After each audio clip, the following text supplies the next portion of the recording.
أعوذ بالله من الشيطان الرجيم بسم الله الرحمن الرحيم.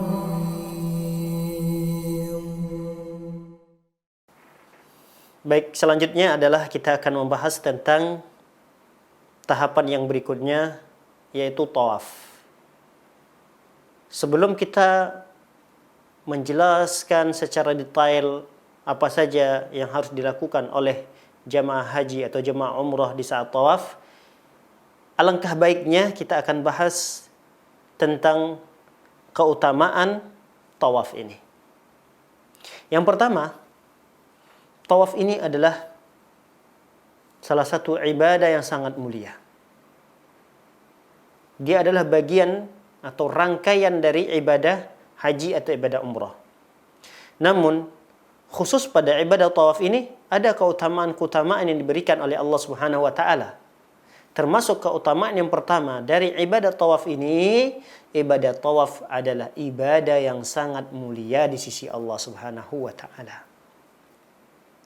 Sebagaimana Allah firmankan di dalam Al-Qur'an surah Al-Baqarah ayat 125, kata Allah Subhanahu wa taala, "Wa ahidna ila Ibrahim wa Ismail an tahhira baitiya lit-ta'ifin wal 'akifin war-ruk'is sujud." War-ruk'is sujud.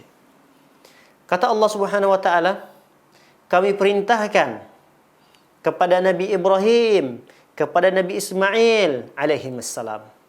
Apa perintah Allah Subhanahu wa taala? Antahhira. Hendaknya kalian berdua membersihkan, mensucikan baiti. Apa itu baiti? Ka'bah.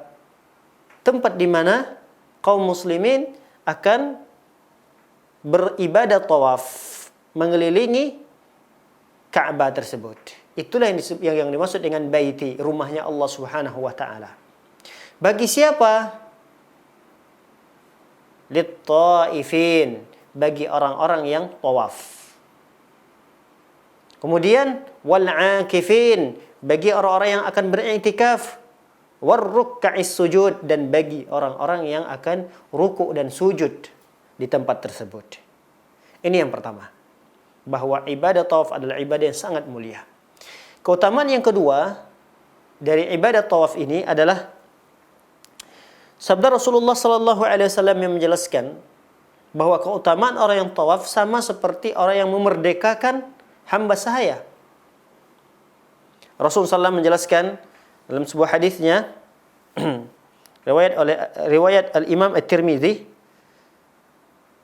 "Man tafa bi hadzal baiti usbu'an fa'ahsahu kana ka'idqi raqabatin." Siapa orang yang tawaf, kata Rasulullah SAW, siapa orang yang tawaf bihazal bait, di rumahnya Allah Subhanahu wa taala, yakni di Ka'bah, usbu'an, dengan hitungan 7 kali putaran, kana ka'idqi raqabatin, maka tercatat baginya pahala seperti membebaskan hamba sahaya.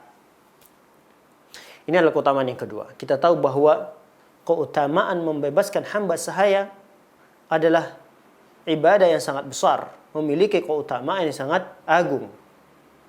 Oleh karenanya banyak perintah-perintah dalam Al-Quran, dalam hadis Rasulullah sallallahu alaihi wasallam memerintahkan kaum muslimin untuk membebaskan hamba sahaya, membebaskan hamba sahaya. Ini menunjukkan bahwa keutamaan membebaskan hamba sahaya sangat besar. Dan itu bisa didapatkan oleh orang-orang yang melakukan ibadah tawaf. Baik itu tawaf umrah, tawaf haji, tawaf yang disunnahkan, dan insya Allah akan ada pembahasan khusus tentang macam-macam tawaf. Keutamaan yang ketiga adalah orang yang tawaf, maka satu hitungan langkahnya itu terhitung mendapatkan 10 pahala menghapuskan 10 dosanya dan mengangkat 10 derajat. Akan mengangkat derajatnya lebih tinggi. Dan setiap langkahnya itu akan bertambah tingginya derajatnya 10 derajat, 10 derajat, 10 derajat. Sebagaimana sabda Rasulullah sallallahu alaihi wasallam dalam hadis yang diriwayatkan oleh Imam Ahmad. Rasulullah SAW bersabda, "Ma rafa'a rajulun qadaman."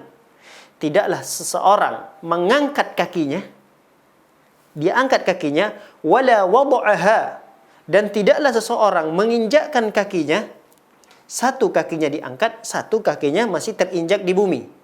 Ini terhitung satu langkah.